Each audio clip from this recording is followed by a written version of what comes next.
Bonjour à tous, j'espère que vous allez bien. Aujourd'hui, une toute petite vidéo donc pour vous parler de la Monstera, la version variegata.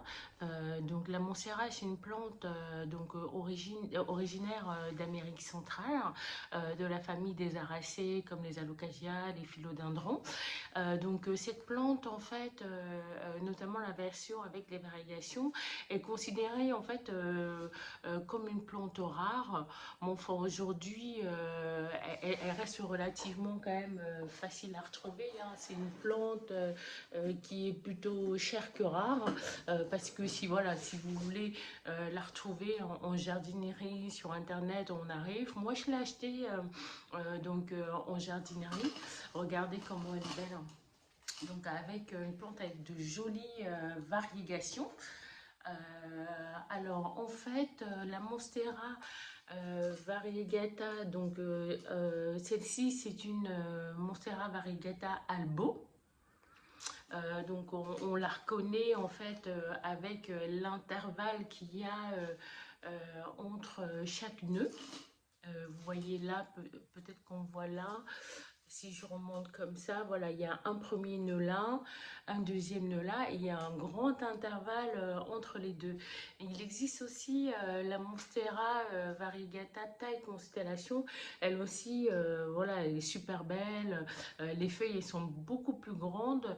La variegation est plutôt crème que blanche.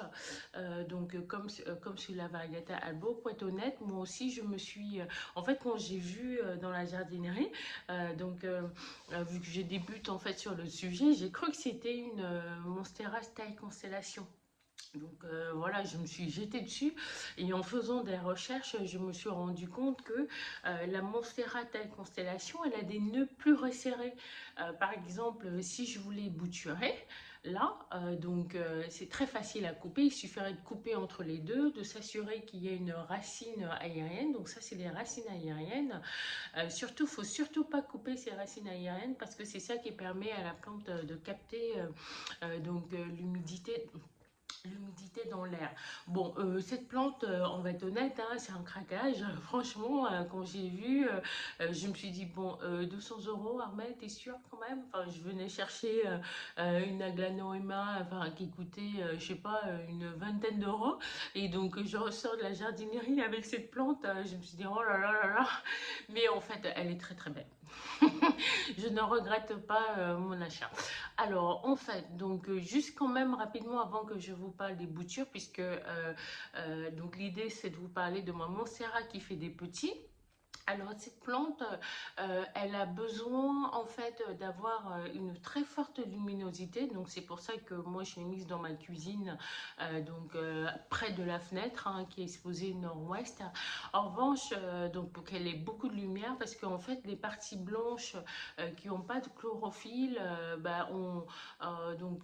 il faut vraiment que la plante elle puisse avoir encore plus de lumière justement pour soutenir soutenir la plante. Très forte luminosité, surtout éviter le soleil direct sur cette plante, parce que sinon ça brûlerait les feuilles, hein. C'est assez courant, en fait sur les plantes d'intérieur, vaut mieux justement faire attention, se renseigner, faire des petites recherches sur internet avant d'exposer des plantes d'intérieur au soleil direct. Elle a besoin aussi d'une humidité ambiante. Alors moi j'ai pas mesuré le taux d'humidité dans mon intérieur, je l'ai mise à la cuisine, voilà. Je pense que, et je l'ai renforcé en fait avec un humidificateur.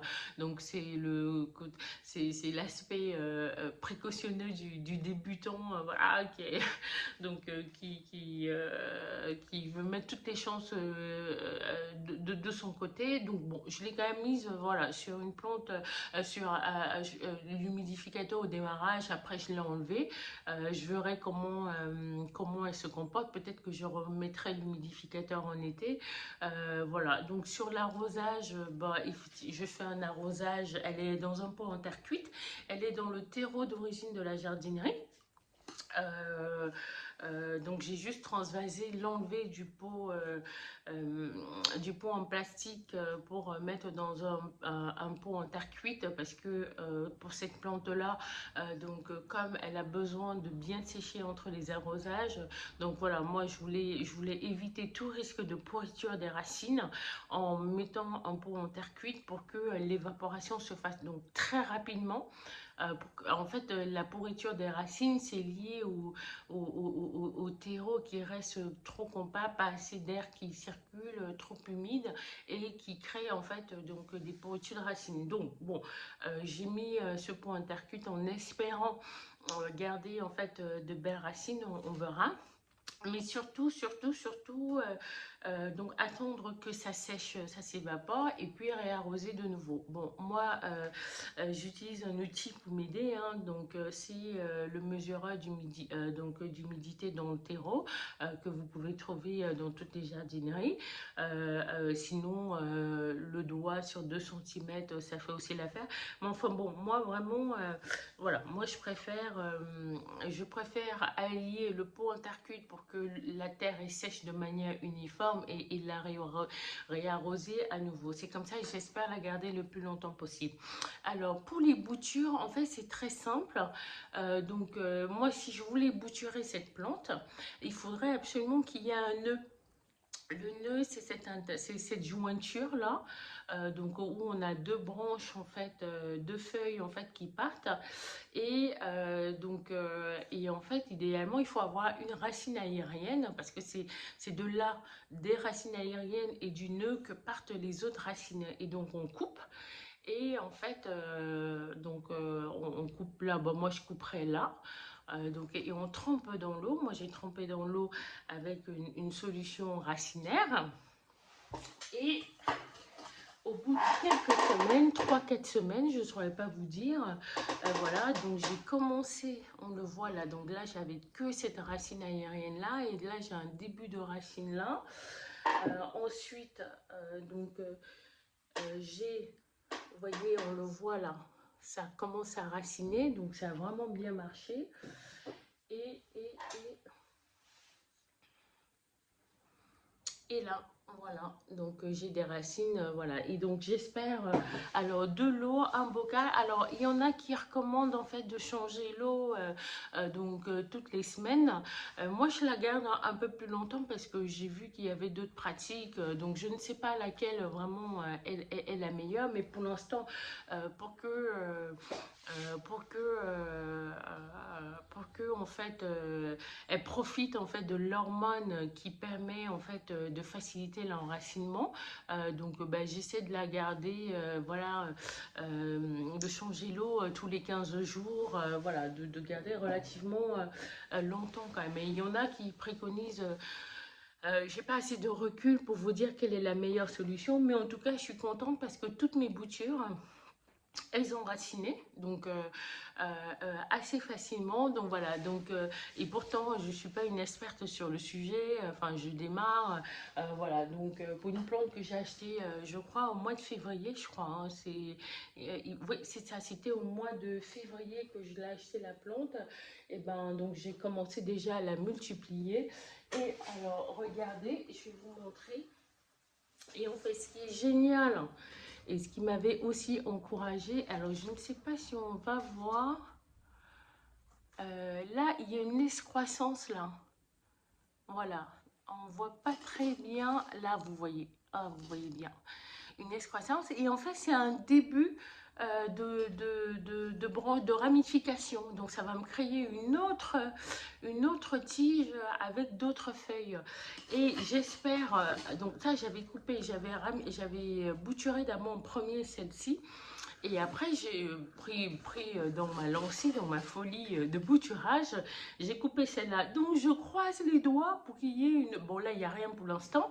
Et j'espère qu'il va y avoir une deuxième ramification pour me faire une grande et belle plante. Voilà ce que je voulais vous dire. Alors, je vous la montre à nouveau. Regardez-moi comment elle est magnifique.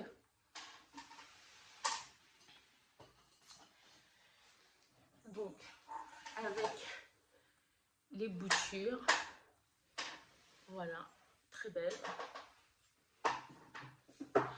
Voilà, voilà, j'espère avoir de nombreuses plantes et donc voilà, et comme ça je pourrais étoffer. Et l'idée à terme, voilà, j'aimerais pas rester dans un substrat en terreau, j'aimerais bien passer en culture en pont avec le substrat minéral. Et donc je ferai peut-être une vidéo là-dessus, mais il existe, si ça vous intéresse, des comptes, vous tapez culture en pont, en hydroponie.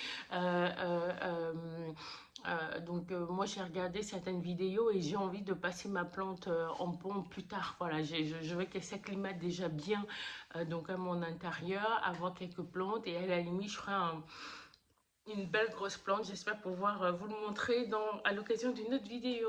Merci à tous, au revoir.